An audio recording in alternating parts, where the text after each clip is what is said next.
umuntu yama yihereza inyama ziva ku bikoko agakunda kunywa amata y'inka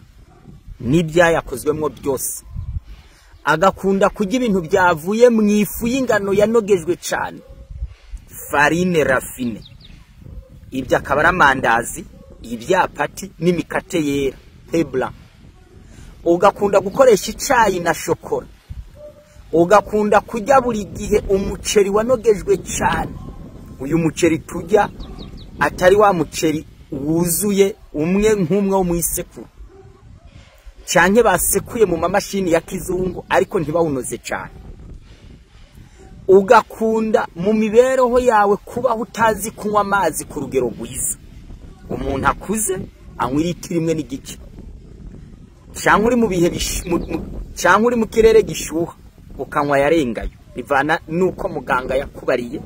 cyane n'ikirere n'akazi ukora ibyo bintu byose umuntu akunda kubyihereza mu buzima bwiwe azokwamana indwara bitwa constipation kugumigwa cyangwa kugumbigwa cyangwa kutaja ku mwanda mukuru byoroshe ukajonka rimwe mu minsi 3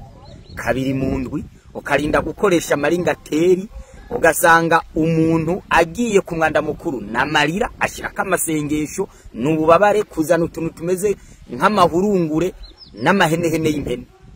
ibyo bintu biterwa nizo nkomoko mpejeje kuvuga mu gitabo citwa umubiri muzima cha Dr. Pamplona Rouge handitsemwo ko abantu bakunda kugira ibyo bintu mpejeje kudondagura mu mibereho yabo bagwara ingwara bitwa constipation anatanga n'umuti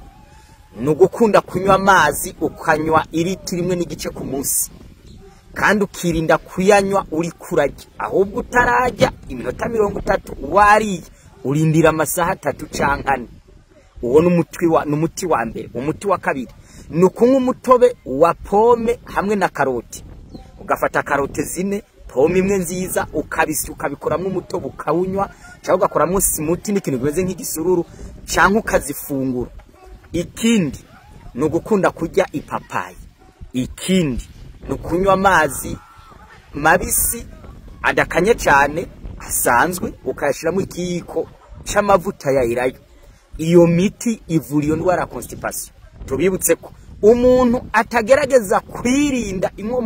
inkomoko zose na dondagwe zino ndwara kutituma neza kwihereza uzogwara za hernie kwihereza uzogwara kanseri yo mu mara manini uzobupfuye tuguhambe uzize kujya nabi